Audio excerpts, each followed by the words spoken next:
புதிய சுழற்சி ஒன்று உருவாகிறதுக்கான வாய்ப்பு இருக்கு. எந்தெந்த மாவட்டத்துல மழைக்கான வாய்ப்புகள் ரொம்ப அதிகமாக இருக்கும்? எந்தெந்த மாநிலங்கள்ல மிக கனமழை, அதி கனமழைலாம் பெய்ய போகுது? பகல் நேரங்கள்ல தமிழ்நாடு முழுவதும் பெரும்பாலான மாவட்டத்துல வெயிலுடைய தாக்கம் அதிகமாகவே இருக்கு. இது எல்லாமே முடிவுக்கு வரும்படியாக ஒரு கனமழை வருமா? அப்படின்னு பல கேள்விகளோட நெறைய பேர் கேட்டிருந்தீங்க. கண்டிப்பா அத நம்ம பார்க்கலாம். நீங்க நண்பர்களே மறக்காம ஒரு லைக் பண்ணுங்க, சப்ஸ்கிரைப் பண்ணி தொடர்ந்து சப்போர்ட் பண்ணுங்க. துல்லியமான வானிலை அறிக்கைய ஒவ்வொரு நாளும் பெற்றுக்கொள்ளுங்க. தமிழ்நாடு முழுவதும் இருக்கக்கூடிய பெரும்பாலான மாவட்டத்துல மழையினுடைய தீவிரம் பொறுத்தவரைக்கும் ரொம்பவே குறைவாக காணப்படுது.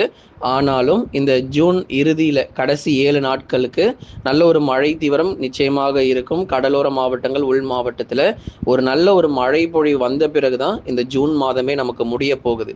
அதுவரைக்கும் பொறுமையா காத்திருங்க. இன்னும் அடுத்து வரக்கூடிய 8 முதல் 9 நாட்கள்ல பரவலாக மழை வாய்ப்புகள் நிறைய இடங்கள்ல நிச்சயம் பதிவாகும். ஜூலை 1ஆம் தேதி வர்றதுக்குள்ள கிட்டத்தட்ட வட தமிழ்நாட்டில் இருக்கக்கூடிய பெரும்பாலான மாவட்டத்தில் மிதமானதிலிருந்து கனமழையானது உறுதியாக பதிவாகியிருக்கும். ஆகவே தமிழகத்தில் அடுத்து வரும் சில நாட்களுக்கு பகுதியாக சில மாவட்டத்தில் மட்டும் மிதமான மழை தொடர்ந்து எதிர்பார்க்க முடியும். கடந்த சில நாட்களுக்கு முன்பதாக ரெட் அலர்ட், மிக கனமழை, அதி கனமழைன்னு மேற்கு தொடர்ச்சியில் நிறைய நம்ம கொடுத்ததை பார்த்தோம். ஆனால் இனி வரும் நாட்களில் அந்த பகுதிகளும் இயல்பு நிலை திரும்பும் அப்படிங்கிறத உங்களுக்கு தெளிவுபடுத்திடுறோம். ஏன்னா மேற்கு தொடர்ச்சி மலையொட்டிய மாவட்டத்தில் ஒரு சில இடத்துல வேணாம், அதாவது பகுதியாக வேணால் ஒரு கனமழை எதிர்பார்க்கலாமே தவிர மாவட்டம் முழுவதும் இனி வரும் நாட்களில் மழை தீவிரம் இருக்க போகிறது கிடையாது. அங்கொன்றும் இங்கொன்றுமாக மிதமான மழை, கனமழை மட்டும் பதிவாகிட்டு மழை பொழிவுகள் ஓய்வு கொடுக்கும். நீண்ட நேர மழையும் இல்லாமல் ஒரு குறுகிய நேர மழை மட்டுமே மேற்கு தொடர்ச்சியில் பதிவாக போகுது. ஏன்னா நீலகிரியில மட்டுமே கிட்டத்தட்ட 70 சென்டிமீட்டர் வரைக்கும் மழை பதிவாயிருக்கு. குறிப்பா அவலாஞ்சி மற்றும் அதன் சுற்றுவட்டார பகுதிகளில் கடந்த ஜூன் 14, 15, 16, 17 எடுத்து பார்த்தோம்னா 70 சென்டிமீட்டர் மழை வரைக்கும் நீலகிரி மாவட்டத்தினுடைய மேற்கு பகுதிகளில் பதிவாயிருக்கு. கோயம்புத்தூருடைய தெற்கு பகுதிகளில் 30லேருந்து 40 சென்டிமீட்டர் மழை வரைக்கும் பொழிந்துள்ளது. ஆகவே இப்படிப்பட்ட ஒரு மழை பொழிவுகள் எல்லாம் நம்ம ஏற்கனவே ஒரு முன் அறிவிப்புகளாக உங்களுக்கு நம்ம கொடுத்திருந்தோம். அதே மாதிரி இந்த ஜூன் மாதத்துல இந்த அளவுக்கு ஒரு மழையானது மேற்கு தொடர்ச்சியில் கொட்டி தீர்த்திருக்கு. சரி, இதே மாதிரி அடுத்த மழை எப்பங்க வரும் நிறைய பேர் கேட்குறீங்க.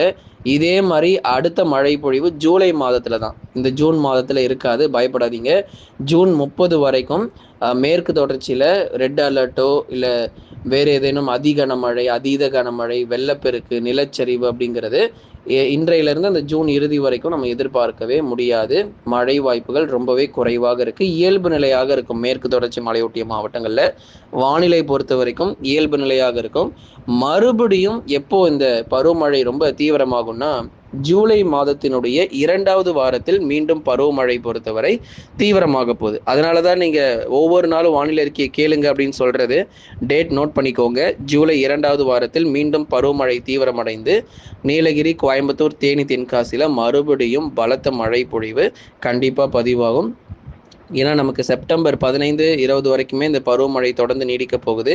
இந்த வருஷம் முன்கூட்டியே தென்மேற்கு பருவமழை தொடங்கி மிக மிக தீவிரமான மழை பொழிவுகளை கொடுத்துக்கிட்டு இருக்கு. நிறைய இடங்கள்ல கனமழையானது பதிவாகிட்டு இருக்கு. இனி வரும் நாட்களிலும் இது போன்ற மழை பொழிவுகள் தொடர்ச்சியாக நம்ம எதிர்பார்க்க முடியும். மழை எங்கெல்லாம் இப்ப சரிவர பெய்யலையோ, வெயில் ரொம்ப அதிகமா இருக்குங்க, முடியலை அப்படின்னு சொல்லி நிறைய பேர் வட தமிழ்நாட்டுல இருந்து சொல்லியிருந்தீங்க. அவங்களுக்கு நம்ம மழை வாய்ப்புகள் எப்படி இருக்கு அப்படிங்கிறதையும் பார்க்கலாம். அதுக்கு முன்னாடி இந்த தேனி, தென்காசி மற்றும் கன்னியாகுமரி மக்கள் வானம் ஓரளவு மேகமூட்டம், அவ்வப்போது லேசான மழை மட்டும் எதிர்பாருங்க. குற்றாலத்துல அருமையான வானிலை பொறுத்த வரைக்கும் நிலவும். அருவிகள்ல சீரான நீர் வரத்து அப்படிங்கிறது கண்டிப்பா இருக்க போகுது. அடுத்ததா வட தமிழக உள் மாவட்டங்களில் பரவலாக மழை கிடைக்கும். இந்த ஜூன் 30க்குள்ள மழையை பார்த்துட்டு தான் ஜூலை மாதத்துக்குள்ளே நம்ம போகிறோம். அதனால வட தமிழக உள் மாவட்டங்கள் வேலூர், திருப்பத்தூர், ராணிப்பேட்டை, திருவண்ணாமலை, கிருஷ்ணகிரி, தருமபுரி, சேலம், நாமக்கல், கரூர், திருப்பூர், ஈரோடு மாவட்டத்தில் வரும் நாட்களில் மிதமான மழைக்கான வாய்ப்பு இருக்கு. ஒன்று மாலை நேரங்கள், அப்படி இல்லைன்னா இரவு நேரத்தில் மழை உறுதியாகி இருக்கிறது. கொஞ்சம் பொறுமையா இருங்க. அடுத்து ஓரிரு நாட்களுக்குள்ள படிப்படியாக நமக்கு மழை வாய்ப்புகள் மேகக்கூட்டங்கள்லாம் நமக்கு நிறைய வர ஆரம்பிக்கும். ஜூன் முடிவதற்குள்ளாக நிறைய இடங்கள்ல மழை பதிவாகிறோம்.